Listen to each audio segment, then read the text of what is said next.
안녕하십니까. 저는 카톨릭의대 의정부 성모병원에 있는 소화기내과에 있는 최현석입니다.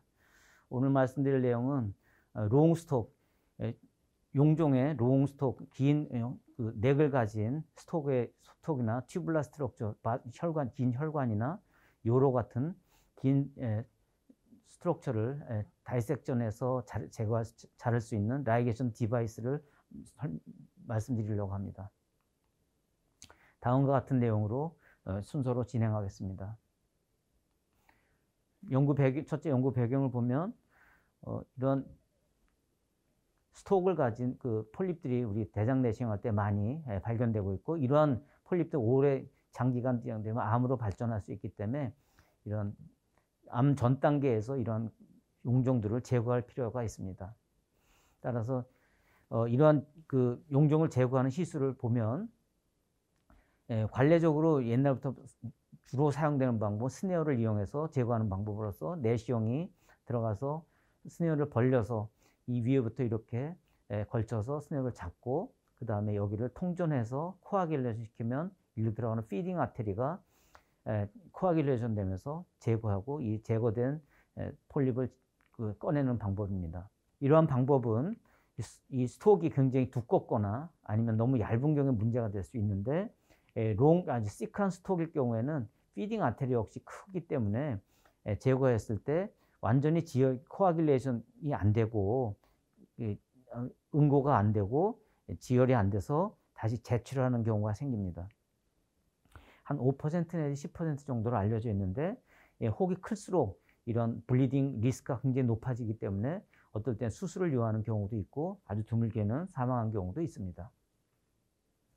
그래서 여태까지 이런 것을 좀 개선하기 위해서 두 가지 방법 정도가 과거로부터 개발되어 왔는데, 하나는 옛날부터 디태처블 스네어 폴리펙톰이라 그래가지고 스네어 모양으로 생겼는데, 이 스톡을 일단 잡고 난 다음에 그 윗부분을 이렇게 스톡 위에 윗부분을 라이게이션 된 윗부분을 스네어로 제거하는 그런 방법을 이용하고 있습니다.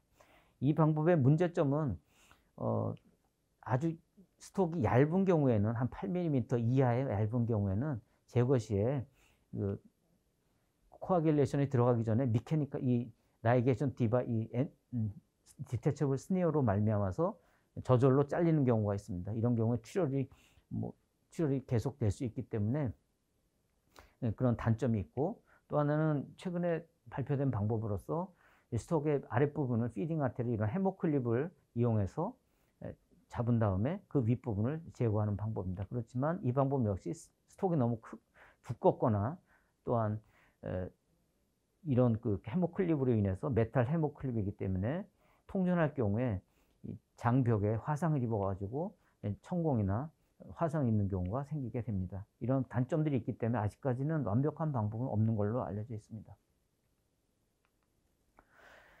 제가 말씀드릴 거는 칩도 정맥류에 주로 쓰는 EVL, 엔도스코픽 밴드 라이게이션 디바이스를 이용해 가지고 이 폴립을 제거하는 방법입니다.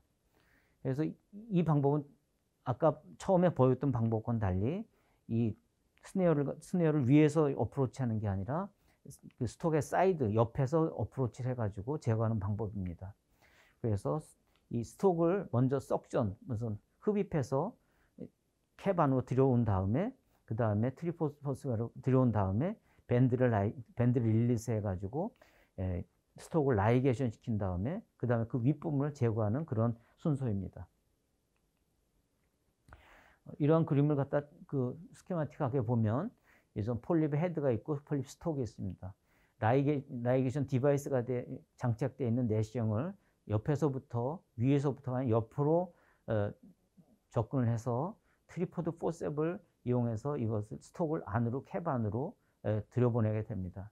그러고 난 다음에 캡 위에 미리 장착된 이런 밴드를 갖다가 릴리스해서 스톡을 잡고 그 윗부분을 커팅하게 됨으로써 프로시저가 이루어지게 되는데, 이 장점은 두 개의 부분 피딩 아테리를 첫 번째, 두 번째 두 개 겹쳐져 있기 때문에 두 부분을 갖다가 모두 피딩 아테리를 라이게이션 하기 때문에 좀 더 완벽한 블리딩 컨트롤이 될 수 있다고 봅니다.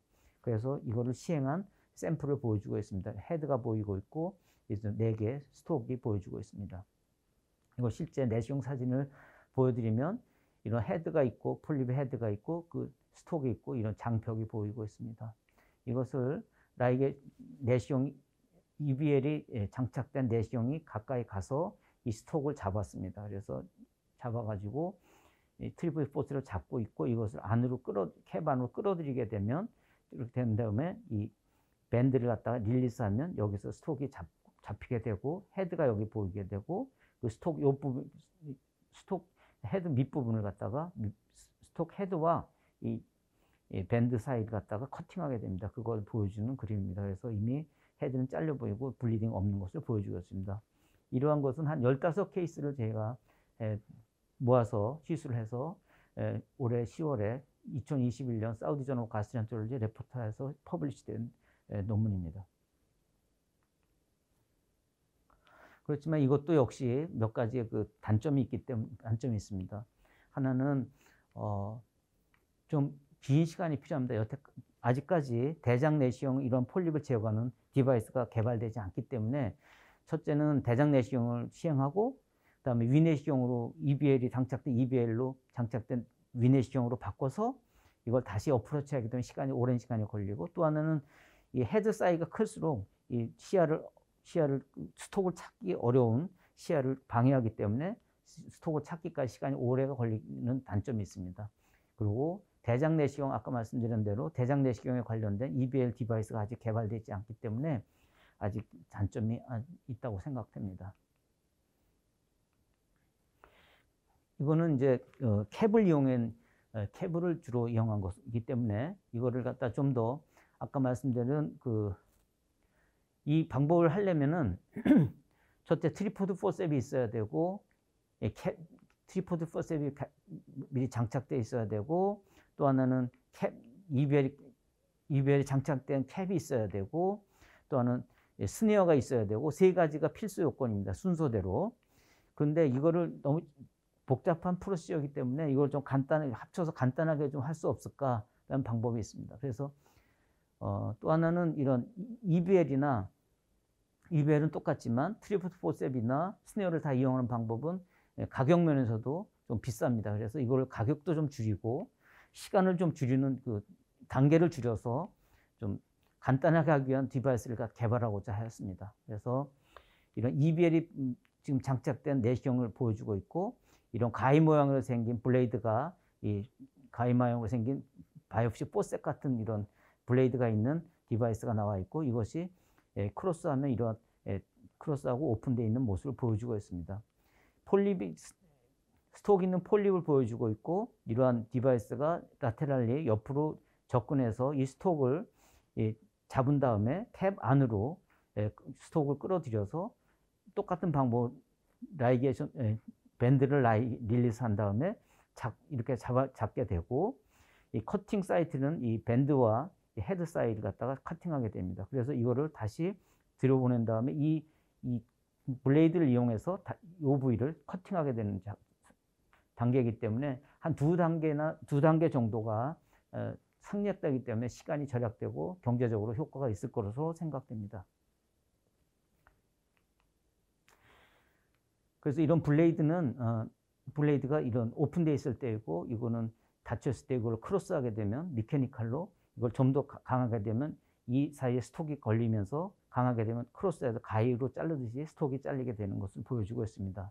이러한 것은 꼭 미케니컬뿐만이 아니라 일렉트로 코아길레이션을 이용할 수도 있는데 이런 블레이드를 갖다가 이런 코아길레이션 전기가 통전할 수 있는 곳으로 만들어서 이쪽에 스톡을 갖다 놓게 되면 놓아서 잡게 되면 여기가 통전하게 되면 여기가 뒤져지면서 폴립이 잘리게 되는 그런 원리입니다. 그래서 이러한 롱스톡 스트럭처는 뭐 폴립뿐만이 아니라 혈관이나 그 외 요로 이런 것들이 많이 혈관 구조 같은 것들이 많이 있습니다. 몸에 이런 것들은 수술적으로 실크를 타이나 같은 걸 이용해서 다 이렇게 묶어서 자르고 있는데 이러한 롱스톡이 있는 그 스트럭처는 이런 디바이스를 이용해서 절단하고 안전하게 할 수 있다는 장점이 있을 수 있겠습니다. 이용할 수 있겠습니다. 감사합니다.